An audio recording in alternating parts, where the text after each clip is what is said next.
झेप मराठी, आरसा महाराष्ट्राचा। ऑस्ट्रेलियन शिष्टमंडळाने घेतली सीएआयच्या पदाधिकाऱ्यांची भेट। कापूस उद्योग आणि आयात निर्यातीबाबत केली चर्चा। शेतकऱ्यांचे प्रतिनिधी म्हणून ज्ञानेश्वर भामरे यांची उपस्थिती। ऑस्ट्रेलियन कॉटन शिपर्स असोसिएशनच्या 5 सदस्यीय शिष्टमंडळाने नुकतीच कॉटन असोसिएशन ऑफ इंडिया अर्थात सीएआयच्या मुख्यालयाला भेट दिली। यावेळी संचालक मंडळाच्या सदस्यांशी बैठक घेण्यात आली।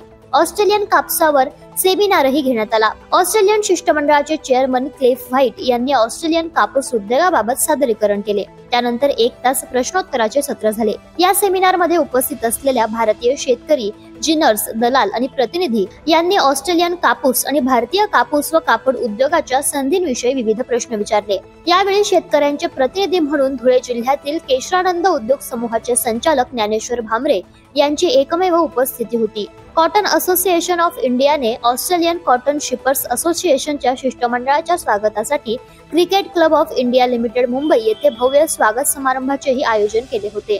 या कार्यक्रमात द्विपक्षीय व्यापार संबंध वृद्धिंगत करण्याच्या उद्देशाने परस्पर सहकार्याचा एक करारनामा करण्यात आला। हा करार सीएआयचे अध्यक्ष अतुल एस गणात्रा आणि ऑस्ट्रेलियन शिष्टमंडळाचे चेअरमन क्लिफ व्हाईट यांनी केला, असे ज्ञानेश्वर भामरे यांनी सांगितले। या स्वागत समारंभास कापूस व्यापार व कापड उद्योगातील अनेक मान्यवर आणि प्रतिनिधी मोठ्या संख्येने उपस्थित होते। अशाच वेगळ्या आणि ताज्या बातम्यांसाठी पाहत रहा झेप मराठी, आरसा महाराष्ट्राचा। संपादक प्राध्यापक अनिल चव्हाण, धुळे।